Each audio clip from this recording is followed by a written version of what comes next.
जय परमेश्वर भाइयों, जय परमेश्वर।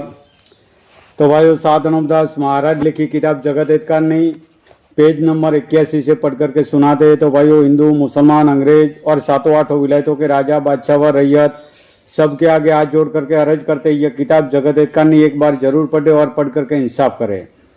तो भाइयों, यह जगत हित करनी किताब परमेश्वर के लेके पढ़ करके सभी संसार के लोगों को इंसाफ के वास्ते सुनाते। तो भाइयों, यह किताब परमेश्वर के लेके इंसाफ के वास्ते पढ़ करके सभी संसार के लोगों को सुनाते हैं।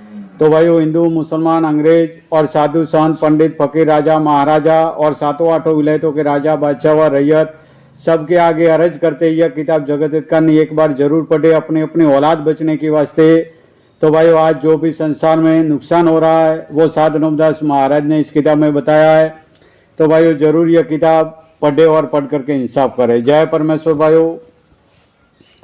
ऊ किताब मुफीद आम मौसुम ब जगत हित करनी अज तसनीफ साधनोपदास मूत वतन मुलक मारवाड़।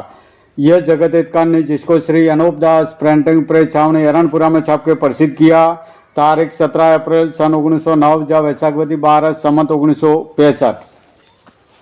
जय परमेश्वर भाइयों। पेज नंबर 81 पकड़ा दिए और नाम उनके बुजुर्गों के लिख दिया। इससे जहाँ अपनी जानते हैं परंतु असल में इन महाजनान लोगों की बनाई हुई है और इन बनियों की चलाई हुई है, जिसमें बनियों ने चालाकी करके हिंदू मुसलमानों के बुजुर्गों का नाम किताबों के अंदर लिख करके जाहिर किया है। सो इस गरज से जाहिर किया है कि जब ऐसी जाल की किताबें देखेंगे तो यह जानेंगे कि दुनिया के नाम का पाप हिंदू मुसलमान ही कराते हैं, जिससे इन्हों के घरों में ऐसी ऐसी किताबें हैं कि जिसमें यह हालात लिखी हुई है कि जमीन को डांट के अंदर ले लिया था और सूरज को मुंह में ले लिया था। सो किताबों में लिखा है, परंतु यह हाल उसी किताब के अंदर लिखा हुआ है कि जिस किताब में 84 लाख कुंडियों का हाल लिखा हुआ है।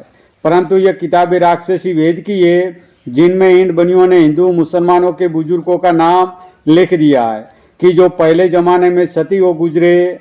अलावा इसके इसी तरह से अंग्रेजों के घरों में भी इन बनियों की दी हुई और चलाई हुई किताबें जिसमें ईसा मसीह का हाल लिखा हुआ है और यह कहते हैं कि यह किताबें आसमान से उतरी है, जिसमें यह लिखा है कि ईसा मसीह आसमान से उतरा है। मैं बड़े अफसोस के साथ आप लोगों की खिदमत में अर्ज करता हूँ कि आप लोग ऐसे समझदार है कि जिनका बयान नहीं हो सकता और उड़ते जानवर को पहचान जाते हो, परंतु इन बनियों के जाल की पहचान तुम लोग मेरे बताने से भी नहीं करते हो।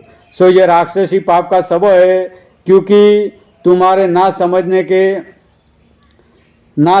के बारे में पाप कराते, इससे तुम लोग नहीं समझते हो। सो ख्याल करने की बात है कि मरे हुए शख्स पीछे किस तरह से जिंदा हो सकते हैं। यह तो इन बनियों का जाल है और मुर्दे जिंदा नहीं हो सकते। यह तो सिर्फ संसार के लोगों को भूल इस गरज से बताइए कि यह ऐसे ऐसे ख्याल करके खुद संसार के लोग खामोश हुए बैठे रहेंगे, क्योंकि कल जग उस हालात में दफे होगा जब मरे हुए मुर्दे जिंदा होंगे और नकलंग अवतार होगा जब सजग होगा। सो ऐसे ऐसे हालात तो जाल के सिर्फ संसार के भुलाने के वास्ते चला दिए कि जो हमारे जाल के ऊपर चलेंगे तो फिर हमारा जाल मालूम नहीं होगा। चुनाचे सब संसार के लोग इन बनियों के जाल के ऊपर ही चल रहे। सो सब साहब गौर फरमाकर और इन बातों को काम में लाकर इन बनियों के राक्षसी पाप को छोड़ाओ और इन बातों को दिल से भूल जाओ कि अवतार होगा। सो भाई मेरे हो, हमेशा सजग ही है, कल जग नहीं है। यह तो इन बनियों के पाप का नाम है कि जय परमेश्वर भाइयों, जय परमेश्वर, जय परमेश्वर।